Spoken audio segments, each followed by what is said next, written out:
Hi everyone, good evening. How are you guys? Welcome. Money date.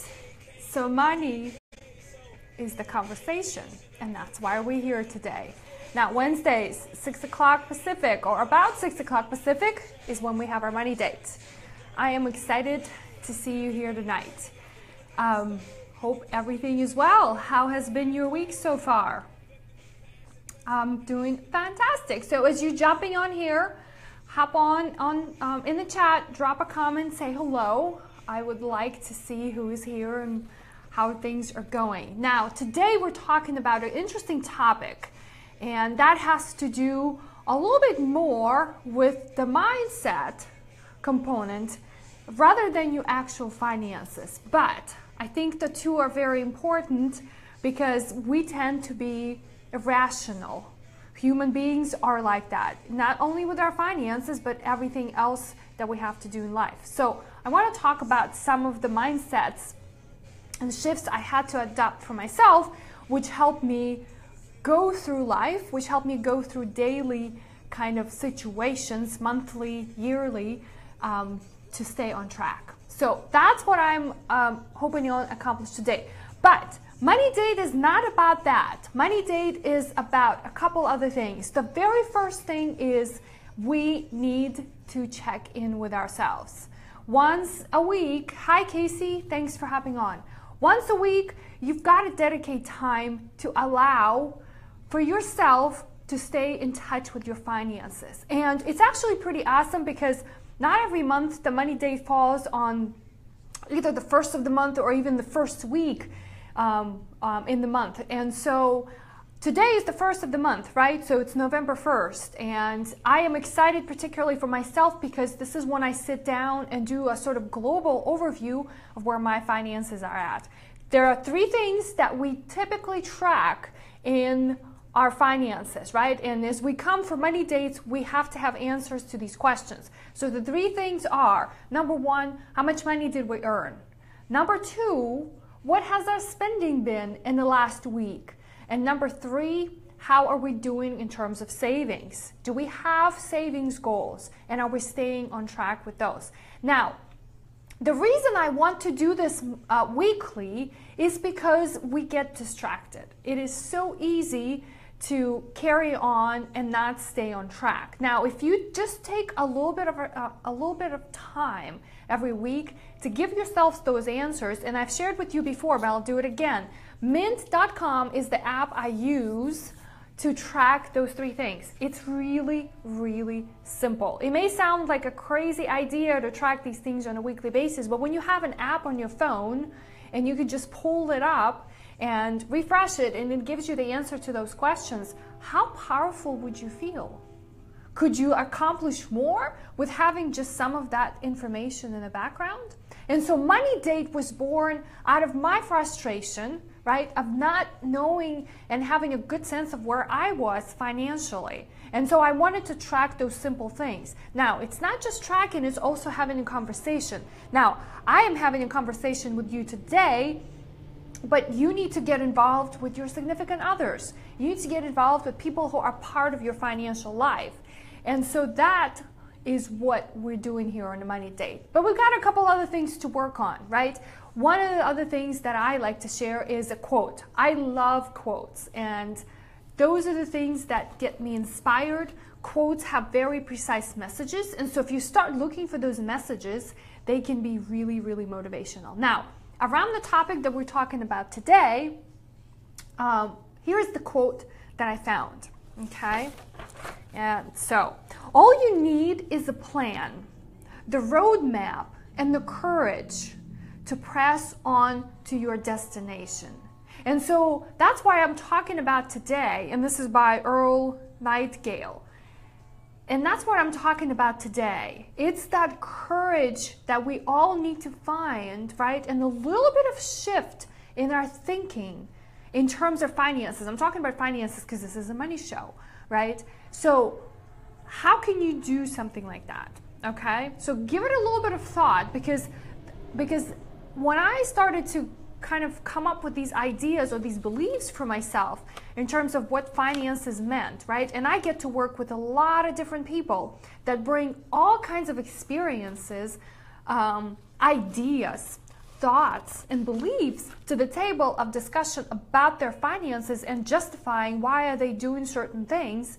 I kind of had to be really objective and open-minded about it, so that I can, that I can approach the situation with a whole different view on things. So courage is something that we all could display and showcase more of. Hi, Andre. Thanks for hopping on. How is Benjamin? And this is I'm glad you're watching. This is my, something I wanted to share with you. So Money Win is part of a discussion on the money dates, but a money win is something that I invite you all to start tracking for yourself, right? And it's just these simple things, right? Maybe they're not that simple, but experiences that you have over the course of the week that could do something with your finances or maybe not. But in plain terms, well, I'm glad he's doing good. In plain terms, it's what have been really awesome for you in the last week. And so I wanted to share with the world that my friend Andre and his wife Elena had a baby last week. And so Yuri and I got to meet him last night. And it was actually, well, I'm glad you're watching, because it was actually really neat to observe you how excited, of course, you are, right? How happy you are to have this experience, but it's also how fast and quickly everything shifted in your life, right? So I wanted to tie that example to what we're discussing today. It's a whole mind shift, right? It's a whole mindset. You are forced to do this, right? Because this is such an exciting time of your life.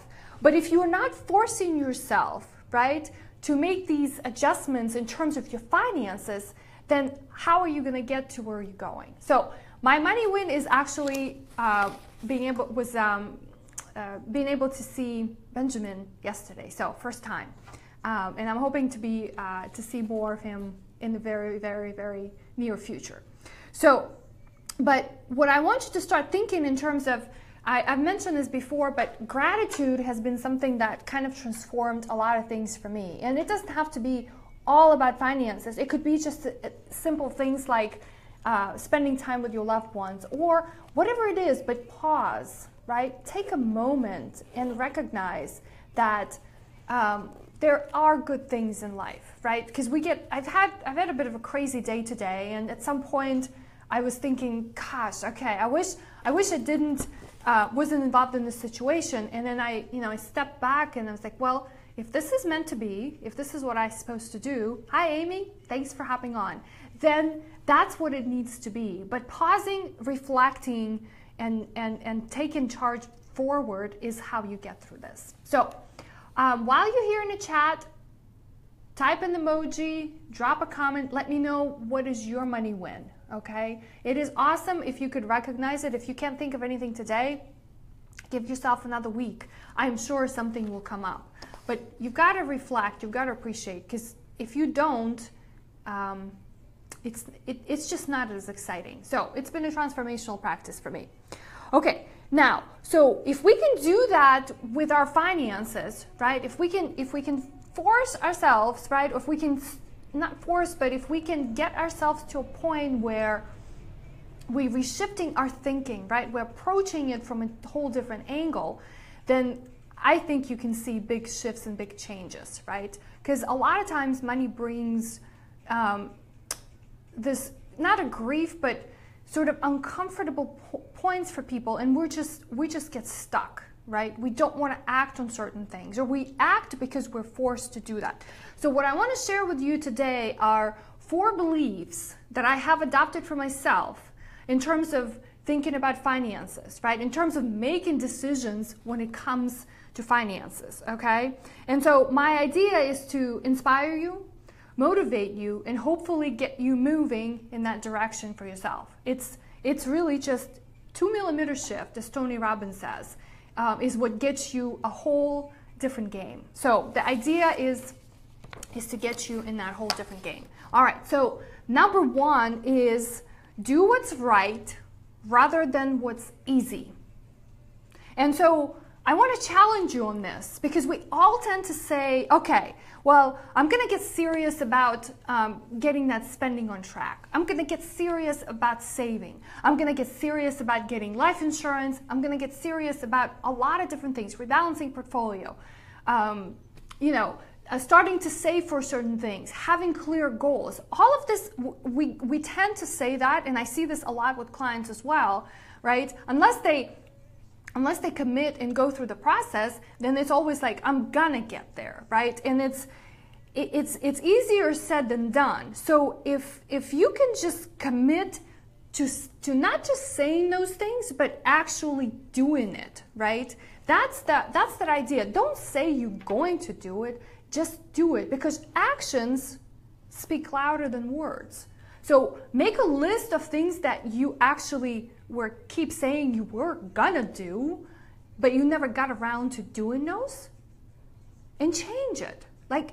It's really just right this second that things can shift for you. Hi Wanda, good to have you. I hope you're doing well. Thanks for joining.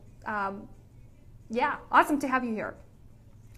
Now, what I like to do in terms of making sure that I've committed to doing something, right, and I'm staying on track is having a system. And that is why I invite you to join me on these money dates, right, once a week, right? And that's why I repeat this every week, because it may sound silly to you. It may sound like, well, what is this tracking spending? What is this knowing how much income I bring? What is this idea of having a savings goal? That's a system, right? And when you have a right system in place, you can commit, right, to doing those. It just makes things easier. Okay, so for me, that was something that once I had a structure, once I figure out what works, it was really easy, right? I knew it was the right thing to do, and I found a way that was easier, right? It's not like, well, you still have to pay attention to it, but it was just easier to get it done.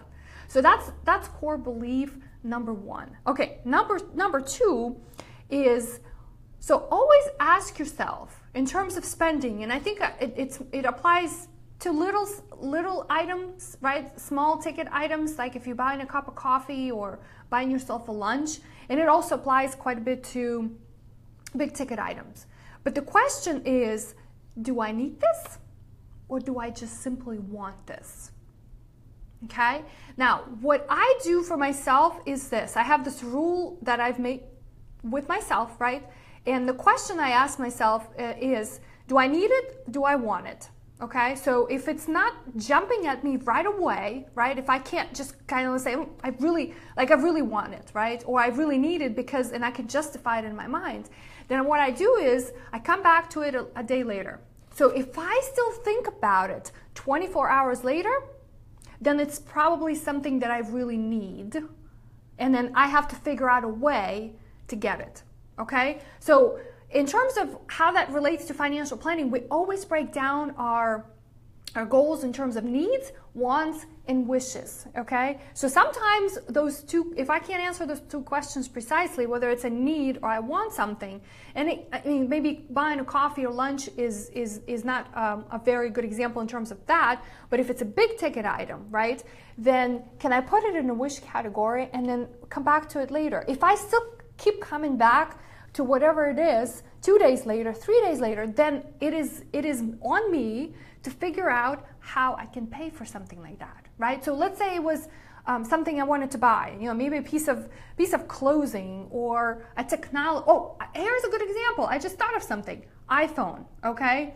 So it was funny, last week when I was in Maryland, my brother and I actually were really serious about getting up in the middle of the night, right, and ordering the iPhone as soon as it came out. It was available, the iPhone 10. And long story short, we never ended up doing it at night because nobody was crazy enough to wake up at 3 o'clock in the morning to order the iPhone.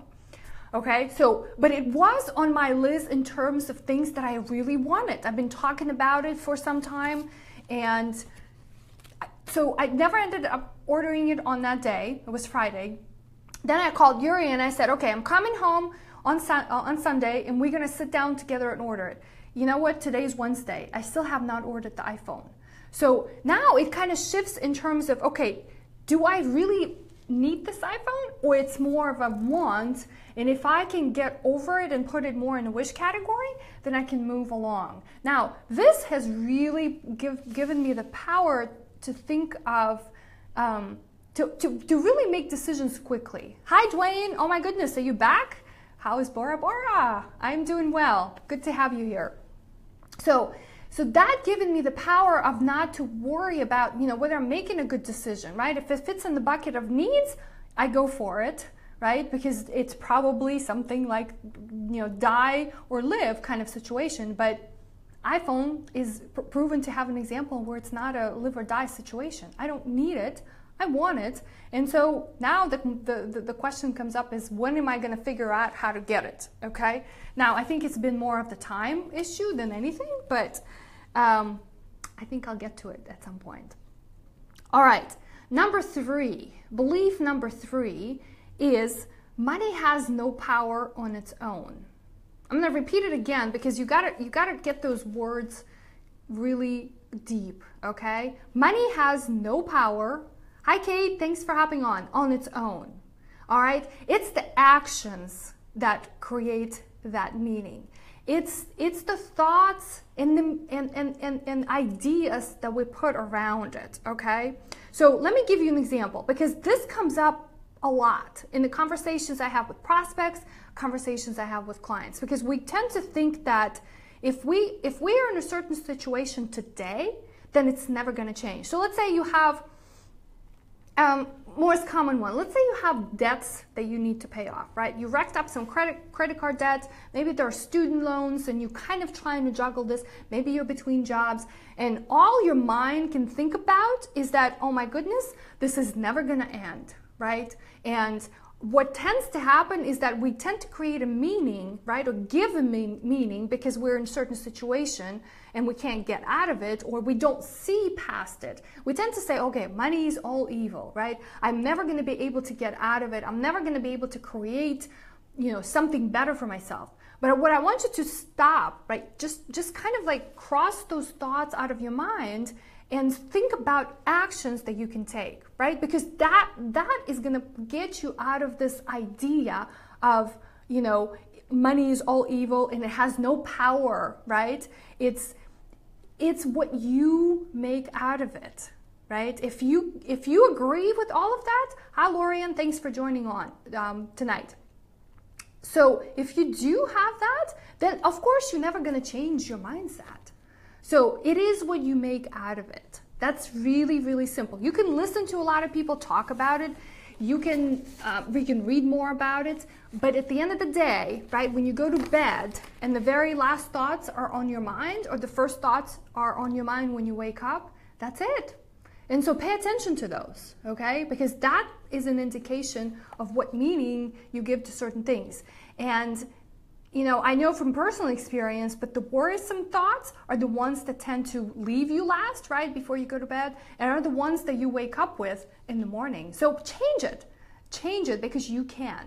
And the only way to change things is through actions. So if your goal is to pay off the debts, go create more income. If your goal is to retire, go create more income, because then you can get there faster, right? Or whatever that goal is, right? Then give it a different meaning, okay? And then my belief number 4, right? It's last, but it's really probably the most important out of all of these is this: people first, then money, then things.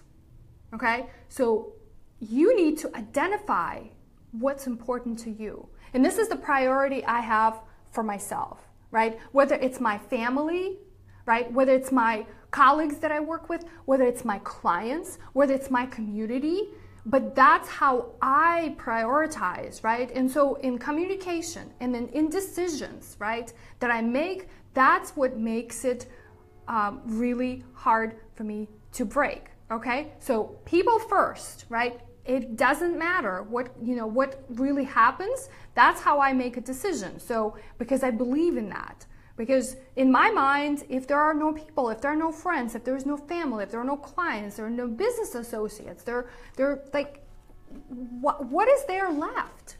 Right, so that's number one. Number two, I've got to have money, right? So those are the three beliefs that I discussed with you tie into that. And then things, right? I've made a decision quite a bit of time ago that I want to focus on experiences, okay? I don't want to focus on accumulating things, right? I don't want to focus on being tied up to things. I want to be free. And so my freedom comes in terms of experiences. And the more experiences I have, the happier I become. And so I tie those experiences to having relationships, and the relationships only exist in the healthier mind, right? You can have relationship with things, but in my mind, they exist with people. Hi, Ella. Thanks for hopping on. So in order for you don't have to have this kind of a structure as I do, but that's what I figure out for myself. So I challenge you to define what those things are. What's the priority, right? Maybe it is a little bit backwards for you, or maybe it's not backwards. Maybe that's what makes more sense to you. For some, it might be money first, right? You've got to make sure that you do that. Then it comes people, right? Family, friends, colleagues. And then it comes things, maybe it is the other way around. I have no idea. But that's what makes more sense to me. And that's how I approach finances as well, right? So if you have to prioritize, then you start filtering. Those are filters. Mindsets, right, are the filters. Actually, I just came up with that, but I like it. All right. So now that also helps me focus on the priorities, right? What am I trying to achieve? If the goal is to spend more time with my family, or if the goal is to go out and network more, or be more with my clients, or work longer, then that has to be put in context, because then, right, then when the opportunity comes maybe to buy things or make more money, I've got to prioritize that way. So my last thoughts for you is that these are the beliefs that you have to come to realize. I'm sharing these with you because I find that it's a lot of times with clients particularly, these are my experiences, right? It's just with people that I work with, and family as well, right? Family and friends. But it's like certain things or certain ways where we're brought up is what gets us stuck, okay? Hi, Gordon, thanks for hopping on. And so my idea is to help you get unstuck. Because if we can get unstuck, right? If we can move in our mind, right? So you don't even have to move in your chair, but if we can move in the right direction, then everything that you're trying to accomplish becomes just so much easier, right? It's like this filter or the sunglasses that you can put on that help you see, right, through those sun rays. And so, hi Yuri, thanks for hopping on. So that's my idea with helping you see those mindsets. Now, money is such an interesting concept that if we can master not just being good with it without spending, and this is what I want you to do, right? This is one of the goals on the money date, to be good with your with earning money, right? To be good with spending it, to be good with saving it, but also having the right approach. Now, one of the things I always tell my clients, it's a puzzle, okay? So when I was growing up, I didn't really have puzzles that I could put together, but I like the idea of that, right? It's a puzzle. So if you have a puzzle on the table and all of these pieces are there and you're trying to put it together, mindset should be like the first one that has to go in. Like, you have to find it for yourself. So that's what I have for you today, my friends. I hope this was useful. Thanks for hopping on. I will see you next week, but do let me know, what are your beliefs, right? What are some of the rules? If you don't want to call them beliefs, that's fine. What are some of the rules that you've set for yourself that have helped you be successful, that have helped you feel good about yourself, about your finances? Let me know. I'm always open into learning and seeing what others are doing, because this is a community that I want to create. Thanks again. I am going to take off, and I'll see you guys next week. Bye, Dwayne. Bye, everyone.